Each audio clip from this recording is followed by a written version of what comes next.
মানুষের জন্য কি করছেন মোহাম্মদ ইউনূস? সত্যি প্রশ্ন করতে ইউনূসকে, আদৌ বাংলাদেশের মানুষ? আপনি কি আদৌ বাংলাদেশের মানুষ? বাংলাদেশের জন্য একটু মন কাঁদে আপনার? বাংলাদেশের অর্থনীতির রিজার্ভ কোন জায়গায় নামিয়ে এনেছেন সেগুলো বলার মতো সৎ সাহস আছে আপনার? আমরা বুঝতে পারছি, গোটা বাংলাদেশের মানুষ বুঝতে পারছে, অথচ আপনি সেই নিয়ে কথা বলছেন না। শুধু তাই নয়, প্রত্যেক ক্ষেত্রে নিজের আখের গোছানোর জন্য বলিদান দেওয়া হয় বাংলাদেশের হিন্দুদের। যশোরের ঘটনা তুলে ধরে আজকের সব থেকে বড় আপডেট। এই এত কিছুর মধ্যে দেখুন কত বড় ষড়যন্ত্র কষা হলো শুধুমাত্র এই পদত্যাগপত্র উইথড্র করার জন্য একটা বাহানা চাইতো। সেই বাহানাটা কি? বাহানা হচ্ছে বাংলাদেশ অশান্ত, আর তার জন্য কি করতে হলো?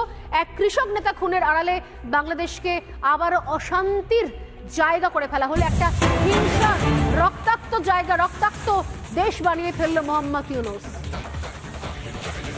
বাংলাদেশে ফের হিন্দুদের ওপর ভয়ঙ্কর আক্রমণ। এর আগে প্রথম দীর্ঘদিন ধরে বাংলাদেশে হিন্দুদের ওপর আক্রমণ নিয়ে রিপাবলিক বাংলা টানা শো করে গেছে। আমি টানা সোজাসুজি স্বর্ণালীতে দেখিয়েছি সেখানে কি পরিণতি।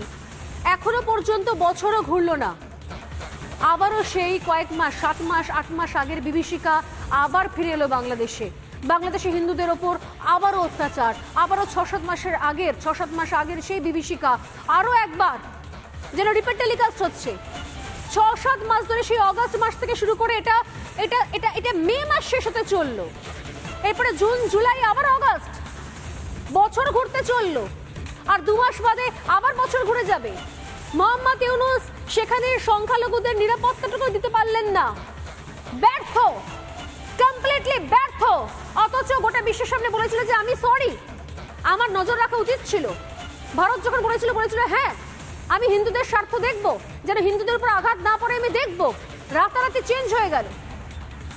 বাংলাদেশের প্রেস কনফারেন্স করে বাংলাদেশের মিডিয়া উপদেষ্টা, মিডিয়া মুখপাত্র তিনি বলেছিলেন যে হ্যাঁ আমাদের কাছে খবর এসছে, একাধিক খবর ঘটেছে, হিন্দুদের উপর নির্যাতন হয়েছে। শুধুমাত্র রিপাবলিক বাংলায় আমি স্বর্ণালী সরকার কথাগুলো বলছি এমন নয়, বাংলাদেশের তরফ থেকে বলা হয়েছে, গোটা বিশ্ব দেখেছে। কি করলো মোহাম্মদ ইউনূস? শুধুমাত্র টাকা পয়সা নয় ছয় আর নিজের ক্ষমতায় টিকে থাকা ছাড়া আর কি করলো? এই তো অবস্থা দেখুন, বাংলাদেশে আবারও হিন্দুদের উপর অত্যাচার। এই ছবিটা দেখতে পাচ্ছেন যশোরের মসিয়াহাটির ছবি। মসিয়াহাটিতে 25টা সনাতনী পরিবারে হামলার ঘটনা ঘটে। 13টা বাড়িতে আগুন লাগানোর অভিযোগ উঠেছে। শুধুমাত্র আগুন নয়, রীতিমতো লুটপাট চালানো হয়েছে। এই অভিযোগ রয়েছে আবারও সেই জামাত বিএনপি দুষ্কৃতীদের বিরুদ্ধে, যাদেরকে খুলেআম ছেড়ে রাখা হয়েছিল, যাদেরকে টানা ছাড়পত্র দিয়ে রেখেছে মোহাম্মদ ইউনূস। যা খুশি করে নাও, যতদিন আমি আছি ততদিন তোমাদের কেউ আটকাবে না। হিন্দু শূন্য করে দাও বাংলাদেশে, একটা হিন্দুও রেখো না। অতএব তারাও ভয় পেয়ে গেল, মোহাম্মদ ইউনূসকে রাখতে হবে, মোহাম্মদ ইউনূসকে রাখতে পারলে আমরা হিন্দুদেরকে কচুকাটা করতে পারবো। বাহ, কি দারুণ যুক্তি। তাই রাতারাতি এই ছাড়পত্র দেওয়া হলো। এবং দেখুন কিভাবে, যেখানে সেনার দিকে অভিযান করার কথা ছিল, ঠিক মুখ বদলে অভিযানটা হয়ে গেল, লুটপাটটা হয়ে গেল যশোরে। ও আগুন লাগানো হলো, লুটপাট চালানো হলো, এবং তাণ্ডবের ছবিটা গোটা দেশ দেখছে, আমরাও দেখছি প্রতিবেশী দেশ হিসেবে। বেছে বেছে হিন্দু পরিবারগুলোকে নিশানা করা হলো। এর মধ্যে মতুয়া সম্প্রদায়ের অনেকে ছিলেন, তাদের অনুষ্ঠান চলছিল বাড়িতে। মতুয়া সম্প্রদায়ের অনুষ্ঠানের মাঝখানেই হামলার ঘটনা ঘটল। প্রায় 500 মানুষের খাবার যেখানে রান্না করা হয়েছিল, 500 মানুষ খেত, তাদের দুমুঠো খাবার, সেই খাবার পর্যন্ত নষ্ট করে দেয় এই জঙ্গিরা, এই দুষ্কৃতীরা। এতটাই নির্মম এরা। এই হচ্ছে পরিস্থিতি। ভয়ঙ্কর এই ছবিগুলো আমি একটা একটা করে দেখাবো। ছবিগুলো যশোরের ছবিগুলো, যেখানে বেছে বেছে হিন্দুদের ওপর হামলা চালানো হয়, সে ছবি দেখছেন আপনারা। তার সঙ্গে শুনতে পাবেন কান পাতলে শুনতে পাবেন তাদের হাহাকার, তাদের কান্না। গোটা দেশ জুড়ে নারকীয় তাণ্ডব চালানোর জন্য আবারও ছাড়পত্র দিয়ে দিয়েছে মোহাম্মদ ইউনূস।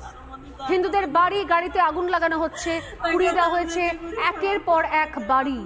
ভাবুন, যে সময় বাড়িতে মতুয়াদের অনুষ্ঠান চলছে, 500 লোকের খাওয়া দাওয়ার অ্যারেঞ্জমেন্ট করা হয়েছে, রান্নাবান্না করা হয়েছে, সেই রান্নাবান্না নষ্ট করে দেওয়া হলো, সবকিছু পুড়িয়ে দেওয়া হলো। আর এইটাই কি সুন্দর অজুহাত হয়ে গেল মোহাম্মদ ইউনূসের রেজিগনেশনটা উইথড্র করে নেওয়ার জন্য এবং বলার জন্য যে আমি আর কোথাও যাচ্ছি না, আপাতত আমি দেশেই থাকছি। কি দারুণ ছক, কি মারাত্মক ষড়যন্ত্র। আমি গতকাল বলেছিলাম, ইঙ্গিত দিয়েছিলাম আপনাদেরকে, যে পদত্যাগপত্র দেওয়া নাকি নাটক, ঘোরতর সন্দেহ হচ্ছে। শোনাবো আজকে যশোরের সেই সমস্ত পরিবার, তাদের হাহাকার, তাদের বক্তব্য। দেখুন। 6টা দল আমার বাড়ি আইছে, আসলে সেই সময় আমি ওই দল তুলতেছি, এদিকে মাইক বাজতেছে, তারপরে আবার এই সেই মানে ডাঙ্কা কাশি বাজতেছে। এতে তো আমরা মানে ফোনে যে কি আছে এটা আমরা তো বুঝতেই পারতেছি। ওই রান্না এসে ওই গেট আসতে বইটে কুন্তি কাড়িয়ে নি, ওই রান্নার এসে বাড়ি মারেছে, মারলে কাছতে কাড়িয়ে আনেছে, দিলে এবার সব সরিয়ে সরিয়ে করেছে।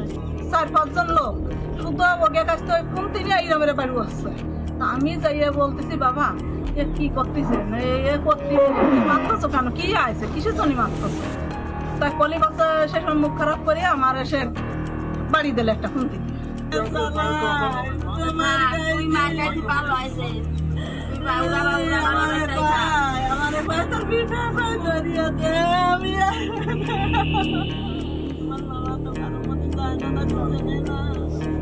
তাকে সামনে দিয়ে ঘুরে বেড়াচ্ছে, আমাদের